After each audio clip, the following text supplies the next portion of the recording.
Hello, my name is Niputu Ayusita Prabajayanti. I'm a student of International Relations at Visula University. My student ID number is 60360. In these good occasions, I will try to explain about one topic that has been covered in the class, and the topic that I choose is about the relations between Russia and West Europe, which are the United Kingdom, Germany, and France. In the beginning, I will give you brief information about Russia, the United Kingdom, Germany, and France relations. This part will include their history, geography, and their political system. Now, let's start with their history first. Historically, Russia, the United Kingdom, Germany, and France have had a complicated relationship.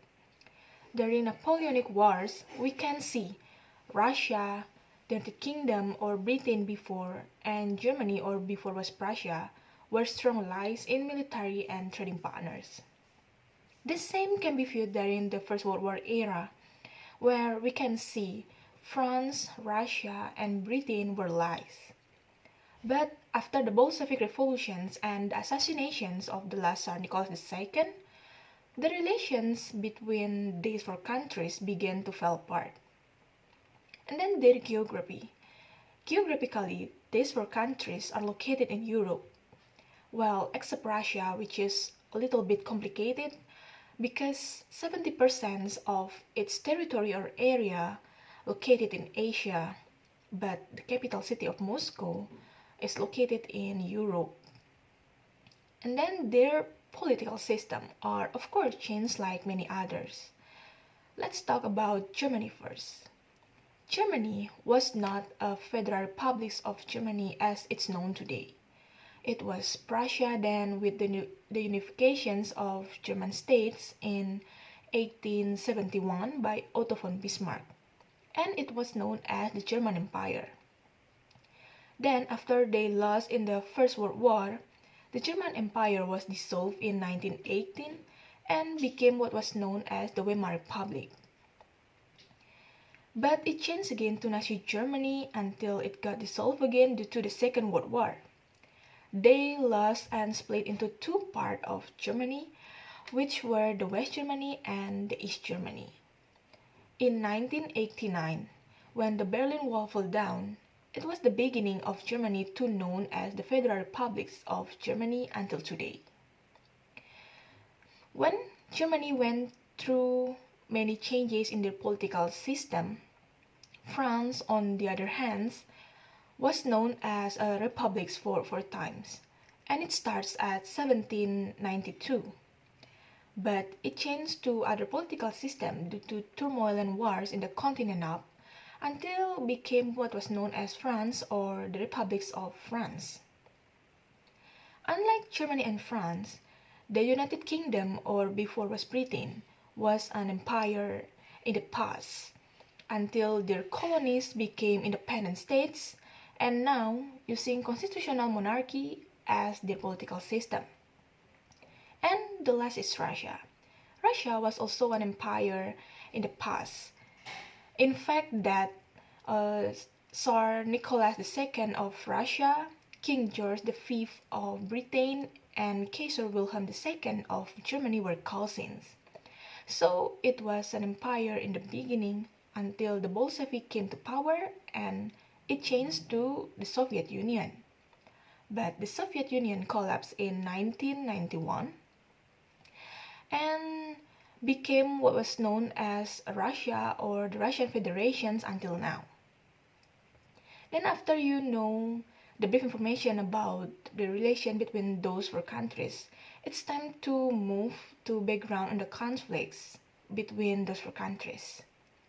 The conflicts between those four superpowers had been going on since 18th century, from France's trade embargo to cripple Britain's economy during the Napoleonic Wars, to German U-boat attacks during the Second World War, to force Britain's submissions to the Axis forces.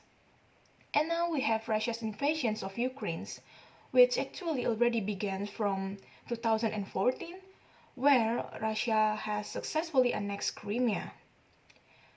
But since Russia holds the key to cripple the entire Western Europe through oil and gas supplies, the conflict just became larger and more complicated. And one more thing that you have to know about those four countries is about their local languages.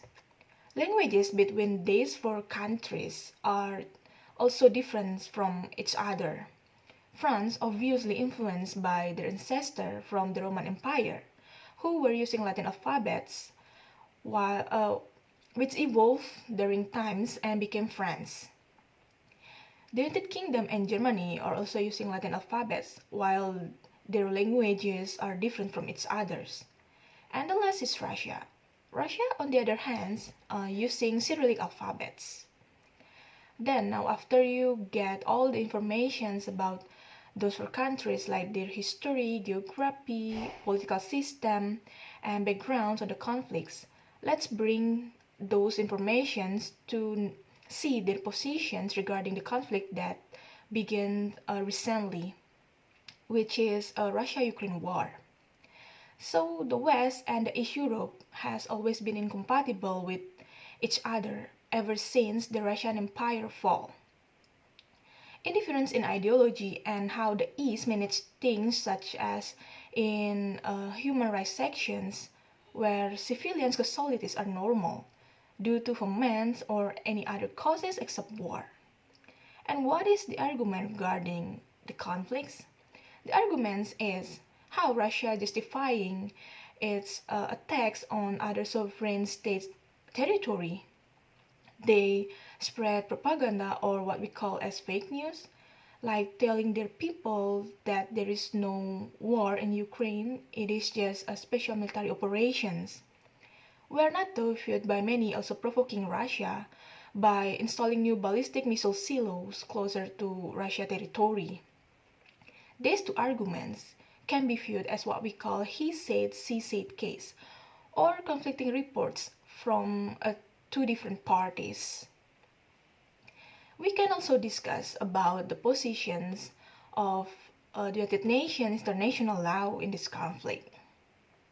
Like many other sovereign countries, Russia, the United Kingdom, Germany, and France are also members in the United Nations. And Article 2, Section 4 of the United Nations Charter prohibits threat and use of force by member states. But sadly, the use of force is likely the last resort of resolving any problems.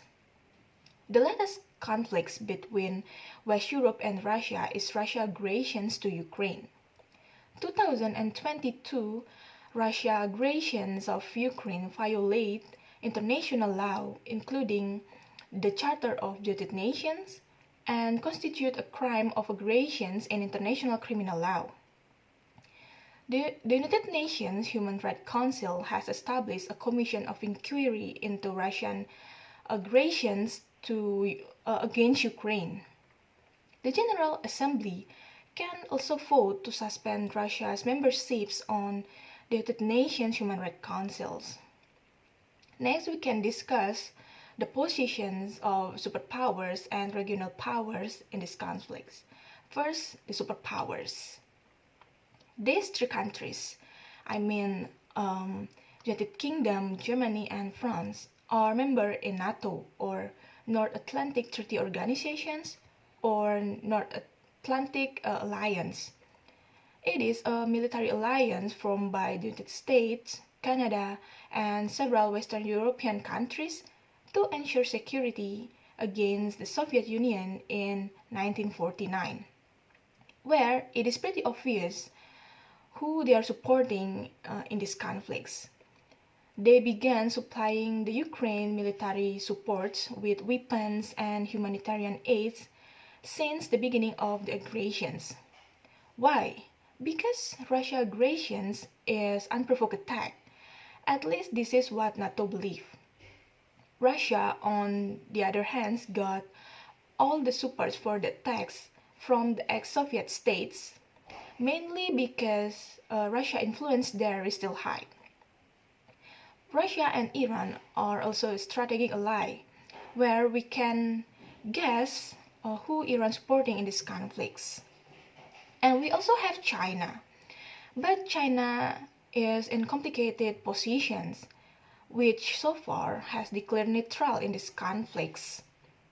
But China also accusing the West of pushing Russia too far. And then regional powers. Regional superpowers in these conflicts are mostly neutral except those who are in NATO and allied with Russia. China and India are considered as superpowers, but they has declared the neutralities in these conflicts, although China is Russia's closest ally. Why? Because no one wants another world war scale conflicts because it can disrupt economy and many other institutions. And the last part is the implications for domestic policies. The oppositions in NATO countries and Russia-led countries will obviously be opposing any decisions made by their leader. Well, except Russia because there is no secret anymore that one man controls everything there. That's why Russia can be considered as Euro-plus dictatorships. So that's all the material about the relations between Russia and West Europe that I can deliver to you. I hope you enjoyed the video and thank you so much for your attention. Bye bye.